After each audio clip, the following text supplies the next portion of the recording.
नमस्कार. तुम्हालाही या वेळच्या गणपतीला स्वतःच्या हातानं बनवलेल्या उकडीच्या मोदकांचा नैवेद्य दाखवायचा असेल आणि परफेक्ट उकडीचे मोदक शिकायचे असतील तर हा व्हिडिओ खास तुमच्यासाठीच आहे. या व्हिडिओमध्ये मी तुम्हाला अगदी परफेक्ट सगळ्या प्रोसेस ह्या मोदकाची दाखवलेली आहे. अगदी फ्री हा क्लास होऊन जातो. फक्त तुम्हाला 10 मिनिटं द्यायचे आहेत. हा व्हिडिओ कुठेही स्किप न करता तुम्ही हा व्हिडिओ छान पहा. तुम्हाला परफेक्ट असे मोदक जमतील.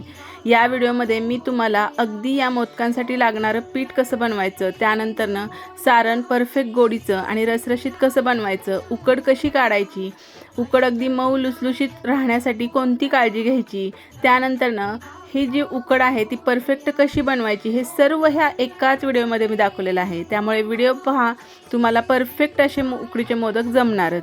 त्यानंतरनं ह्या व्हिडिओमध्येच मी तुम्हाला अगदी 3 प्रकारात मोदक कसे बनवायचे ते दाखवलेलं आहे. म्हणजे तुम्हाला पाळीच्या साह्यानं मोदक कसे बनवायचे, त्यानंतरनं असं पुरी प्रेसच्या साह्यानंही आपण मोदक बनवू शकतो किंवा साधं असं पुरी लाटतो त्याप्रमाणे लाटूनही मोदक कसे बनवायचे, असे तिन्ही प्रकार मी ह्या एकाच व्हिडिओमध्ये दाखवलेले आहेत. त्यानंतर छान अशा कळेदार मोदक कसे बनवायचे, नंतरनं हे उकडताना कोणती काळजी घ्यायची जेणेकरून हे छान असे मऊ लुसलुशीत आणि न तुटणारे किंवा न असे उकलणारे होतील, किती वेळ वाफवायचे हे सर्व ह्या व्हिडिओमध्ये दाखवलेलं आहे. त्यामुळे व्हिडिओ शेवटपर्यंत नक्की बघा. चला तर मग मस्त अशा रेसिपीला सुरुवात करूया. प्रथम आपण उकडीच्या मोदकासाठी लागणारं तांदळाचं पीठ कसं बनवायचं ते पाहणार आहोत. मी जेव्हा उकडीचे मोदक बनवते तेव्हा इंद्रायणी तांदूळ वापरते, कारण इंद्रायणी तांदूळाला छान असा सुवास असतो आणि विशेष म्हणजे हा तांदूळ चिकट असतो. त्यामुळं पाळी करताना अजिबात ती तुटल्या जात नाही किंवा चिरा पडत नाहीत. हा जो तांदूळ आहे तो स्वच्छ आपल्याला धुवून घ्यायचा आहे. काही जण आंबेमोहरही तांदूळ वापरतात. इंद्रायणी तांदूळ वापरल्यामुळं मोदकाला अगदी छान असे सुवासिक होतात आणि पांढरे शुभ्र होतात आणि मस्त असे मऊ लुसलुशीत होतात. हा तांदूळ स्वच्छ धुवून असं सुती कपड्यावरती घरातच फॅनच्या हवेखाली अगदी कडकडीत होईपर्यंत आपल्याला सुकून घ्यायचा आहे आणि छान असा बारीक गिरणीतून दळून आणायचा आहे. जर तुम्हाला तांदूळ धुवायचा नसेल तर तुम्ही छान कपड्यानं पुसूनही असं छान ह्याचं दळून आणून पीठ तयार करू शकता. आपलं तांदळाची पिठी तयार झालेली आहे. आता आपण परफेक्ट मोदकाचं सारण कसं बनवायचं ते पाहणार आहोत. अगदी परफेक्ट गोडीचं आणि रसरशीत. इथं 2 कप ओला नारळ खवलेला घेतलेला आहे. तो अगदी गच्च भरून असे 2 कप घेतलेले आहेत. त्याच कपाच्या साह्यानं 1 कप बारीक चिरून असा गूळ घेतलेला आहे. आता इथं एका जाड बुडाच्या पॅनमध्ये गूळ टाकून घ्यायचा. त्यावरती 1-2 चमचे पाणी टाकायचं आणि गूळ आपल्याला छान असा वितळून घ्यायचा आहे. गुळाचा कोणत्याही प्रकारचा आपल्याला पाक करायचा नाही, फक्त गूळ वितळून घ्यायचा. गूळ वितळला की त्यामध्ये खवलेला नारळ टाकून घ्यायचा आणि मंद आचेवरती आपल्याला हे मिश्रण छान मिक्स करत राहायचं. खूप जास्त आपल्याला घट्ट होईपर्यंत मिश्रण मिक्स करायचं नाही. थोडंसं रसरशीत राहिलं की आपण आता गॅस बंद करायचा आहे. असं छान मिक्स करून झालं की रसरशीत असं झालं सारण की आता गॅस बंद करायचा. आपलं मस्त असं सारण तयार झालेलं आहे. यामध्ये वेलची पूड, थोडंसं जायफळ खिसून, त्यानंतर खसखस भाजलेली छान अशी कुटून यामध्ये टाकू शकता. आवडत असेल तर तुम्ही ड्रायफ्रूट्सही यामध्ये टाकू शकता. मस्त आपलं रसरशीत अगदी परफेक्ट गोडीचं आणि छान असं सारण तयार झालेलं आहे. उकडीचे मोदक मऊ लुसलुशीत, कळीदार आणि सुबक बनवायचे असतील तर प्रथम आपल्याला याची उकड जमणं महत्त्वाचं आहे. ही जी उकड आहे ती अगदी छान अशी मऊ लुसलुशीत आणि अगदी न चिरणारे असे मोदक तयार होतील अशी कशी बनवायची ते आता आपण पाहूया. त्यासाठी इथं 2 कप पाणी घेतलेलं आहे. इथं कपाचं मेजरमेंट घेतलेलं आहे. त्यामध्ये चवीनुसार मीठ, अर्धा चमचा साजूक तूप आणि थोडीशी साखर टाकायची आणि पाण्याला उकळी आली की त्यामध्ये सपाट भरून तांदळाची पिठी 2 कप टाकून घ्यायची आणि उकळत्या पाण्यामध्ये हे पीठ छान मिक्स करायचं. आता गॅस बंद करायचा, यावर झाकण ठेवायचं आणि 10 मिनटं हे पीठ असंच साईडला ठेवून द्यायचं. 10 मिनटापर्यंत हे पीठ छान असं वाफरलं जातं. आता पीठ थोडंसं अजून कोमटसर आहे, ते एका ताटामध्ये काढून घ्यायचं. आपण 2 कप पिठासाठी 2 कप पाण्याची उकड काढली. मात्र पुन्हा पीठ मळण्यासाठी आपण अर्धा कप पाणी अगदी थोडंसं यामध्ये तूप टाकून साईडला ठेवून घ्यायचं. मॅशर किंवा पेल्याच्या साह्यानं असं थोडंसं पीठ सुरुवातीला मॅश करून घ्यायचं आणि पुन्हा पाण्याचा हात घेत घेत आपल्याला हे पीठ छान मऊसूद होईपर्यंत मळून घ्यायचं आहे. हे जे अर्धा कप पाणी आहे ते संपूर्ण यामध्ये टाकेपर्यंत आपल्याला हे पीठ छान असं, आपण जसं भाकरीचं पीठ मळतो त्याचप्रमाणे अगदी छान मऊ लुसलुशीत होईपर्यंत आपल्याला हे पीठ छान असं मळून घ्यायचं आहे. जसं जसं पीठ मळलं जातं तसं तसं ह्या पिठाला छान असा चिकटपणा येतो. संपूर्ण पाणी संपलेलं आहे. पीठही अगदी छान मऊ लुसलुशीत झालेलं आहे.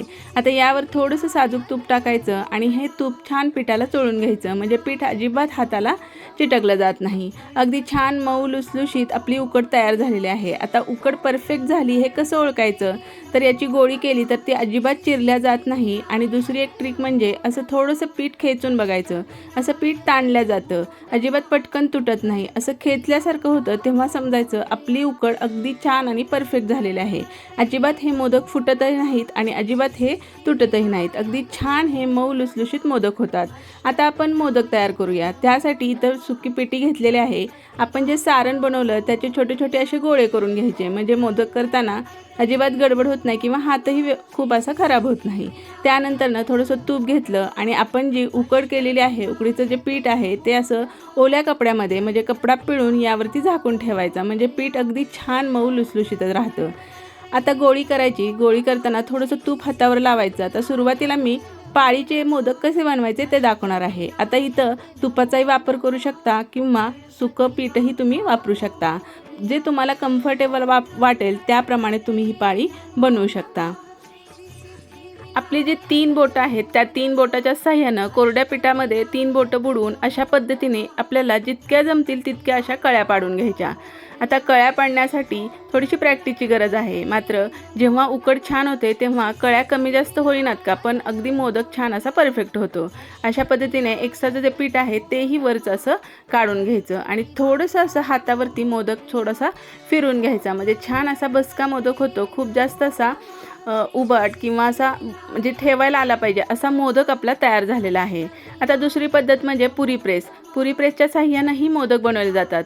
थोडंसं तूप लावायचं गोळीला आणि प्लॅस्टिकच्या कागदावरती ठेवून अशी छान जाडसर पुरी लाटून घ्यायची. खूप जास्त प्रेस करायचं नाही, अगदी जाडसरच आपल्याला हे करून घ्यायचं आहे. खूप पातळ केलं तर मोदक फुटण्याची शक्यता आहे. त्यामुळे असं जाडसर आपण ही पाळी लाटून घेतली, ह्याचेही छान असे कळीदार आपण मोदक बनवू शकतो.